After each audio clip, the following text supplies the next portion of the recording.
17 سالہ جرنیل محمد بن قاسم کی دستانہ شجاعت، قسط نمبر 24، حصہ اول۔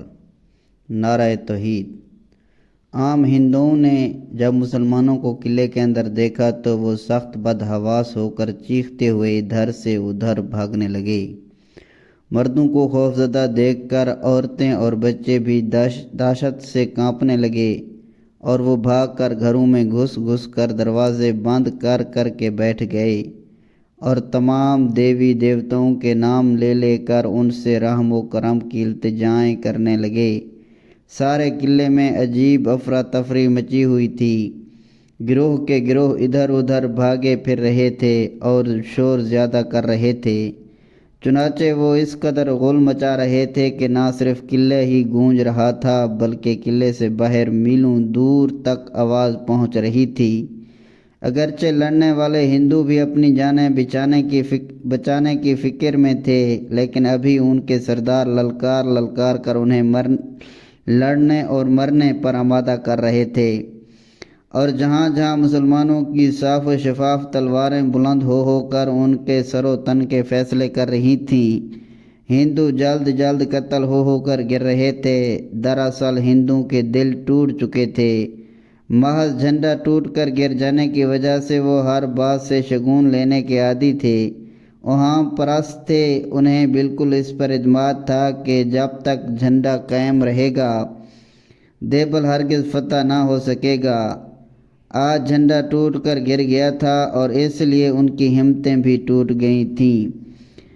اگر وہ اس وہم میں نہ پڑتے اور مردانہ وار لڑتے تو اب بھی مسلمانوں سے دگنے تھے، ان کا مقابلہ کر سکتے تھے، اور اگر انہیں شکست بھی نہ دے سکتے تو باعزت صلح کی سبیل نکال سکتے، لیکن تھکا ہوا مسافر دل شکستہ سپاہی کچھ نہیں کر سکتا۔ چنانچہ ان میں سے بھی کچھ نہ ہو رہا تھا۔ وہ لڑ رہے تھے بے ہمتی کے ساتھ اور قتل ہو کر گر رہے تھے۔ مسلمانوں میں جوش تھا، غصہ تھا اور بڑھ بڑھ کر جھپٹ کر حملہ کر رہے تھے۔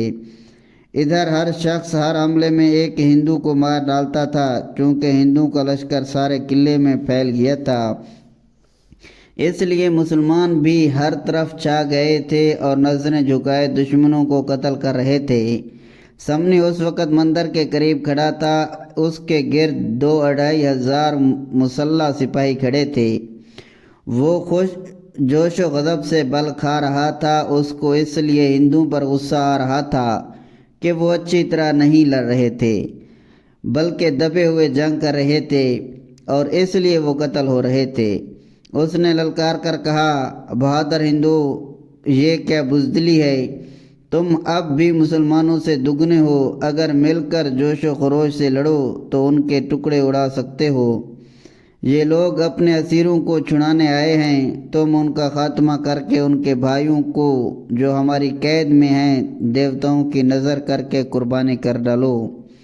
سنو، اگر تم نے بزدلی کی تو مسلمان تم سب کو قتل کر کے تم سب کا دھرم برشت یعنی خراب کر دیں گے، تمہاری عورتوں کو اپنی بیویاں اور تمہارے بچوں کو اپنے غلام بنا لیں گے۔ کیا تم اس بات کو گوارا کر لو گے؟ آخر تم ہندو ہو، تم میں جوش ہے، مذہبی غیرت ہے۔ بڑھو اور پاپی یعنی گناہ گار مسلمانوں کا خاتمہ کر دو۔ اس کی جوشیلی تقریر سے ہندو میں بھی پھر سے حرارت پیدا ہو گئی۔ حقیقت یہ ہے کہ ان پر مسلمانوں کا رعب طاری ہو گیا تھا اور وہ ان کے سامنے جاتے ہوئے ڈرتے تھے۔ اتفاق سے محمد بن قاسم اس طرف آ نکلا جس طرف سمنی مائے فوجی دستوں کے کھڑا تھا۔ اس کے ساتھ صرف اس کے خاص رسالے کے 500 سپاہی تھے۔ اس نے اور اس کے سپاہیوں نے نہایت جوش سے سمنی کے لشکر پر حملہ کر دیا اور ایسا سخت حملہ کیا کہ ہندو حیران رہ گئے۔ مسلمانوں کی تلواروں نے کاٹ چھانٹ شروع کر دی۔ ہر مسلمان شیر کی طرح سے جست لگا کر حملہ کرنے اور ہر حملے میں ہندوؤں کے پرخچے اڑانے لگا۔ چونکہ یہ جنگ سمنی کے سامنے شروع ہوئی تھی، اس لیے ہندو بھی کسی قدر جوش سے لڑنے لگے، لیکن ان میں اتنی جرأت نہ ہو رہی تھی کہ وہ بڑھ کر حملہ کرتے، صرف مسلمانوں کے حملہ روک رہے تھے، لیکن مسلمان بڑھ بڑھ کر حملہ کر رہے تھے، صفوں پر صفیں گرا دیتے تھے۔